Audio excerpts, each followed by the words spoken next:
ठाकरे सेनेच्या कल्याण जिल्हा प्रमुखपदी धनंजय बोडारे यांची पक्षप्रमुख उद्धव ठाकरे यांनी नियुक्ती केली। या नियुक्तीने ठाकरे सेनेच्या पदाधिकारी व शिवसैनिकांनी जल्लोष केला असून पक्ष बळकट करण्याचे आश्वासन बोराडे यांनी दिले आहे।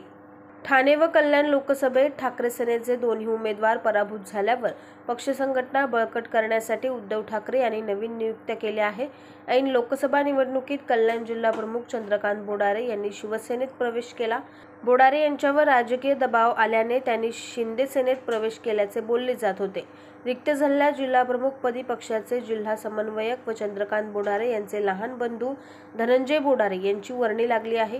लोकसभा निवडणुकीत धनंजय बोडारे यांनी पक्षाच्या उमेदवाराचा एकहाती प्रचार केला होता, त्यामुळे श्रीकांत शिंदे यांना गेल्या वर्षीच्या मतांचा विक्रम मोडता आला नाही।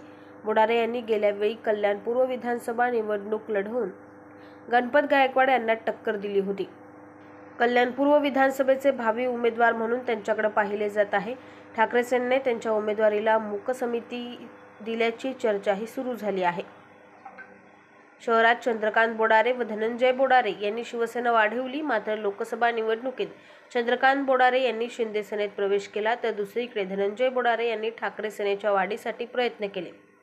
बोडारे यांनी महापालिकेचे उपमहापौर, विरोधी पक्षनेते, सभागृह नेते, कल्याण जिल्हा समन्वयक आदी महत्त्वाची पदे भूषवली असून ते सतत 6 वेळा नगरसेवक पदी निवडून आले आहेत।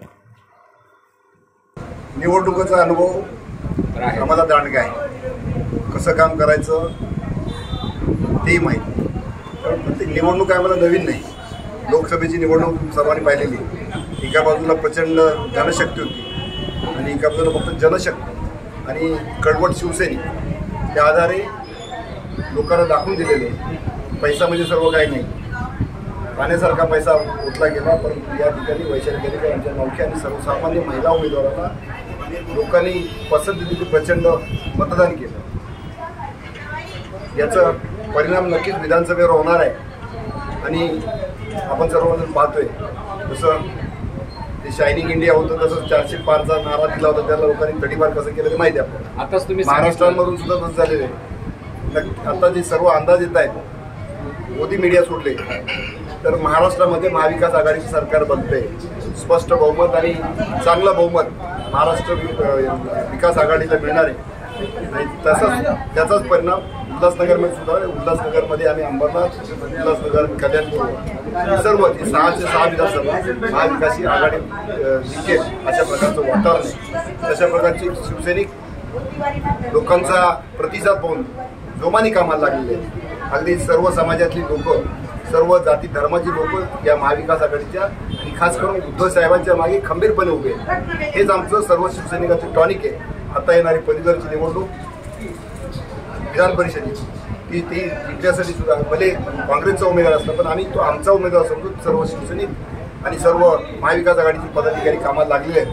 पुढची विधानसभा नंतर येणारी महानगरपालिका प्रत्येक निवडणूक आम्ही संघर्ष आणि चॅलेंज म्हणून स्वीकारतो। त्या पद्धतीचं सर्व शिवसैनिकांच्या साथीने किंमत म्हणून बाळासाहेबांचे शिवसैनिक, धर्मवीर दिघे साहेबांचे शिवसैनिक प्रत्येक निवडणूक जिंकण्यासाठीच मैदानात उतरले। आताच तुम्ही सांगितलं जनशक्ती आणि घनशक्ती या दोन्हीचा जर मिलाप बघितला तर लोक जनशक्तीच्या पाठीमागे आहेत, तर याचा नक्कीच परिणाम होईल का असं तुम्हाला वाटतं? नक्कीच होणार आहे, कारण धनशक्तीवर चालला तर आतापर्यंत अडाणी, अंबानी, टाटा, बिर्ला यांनी सर्व देश काबीज केला। तो करायचा तसा करायचा या शासनाने प्रयत्न केला, पण लोकांनी तो हाणून पाडलाय, म्हणजेच जनशक्तीचा विजय झाला।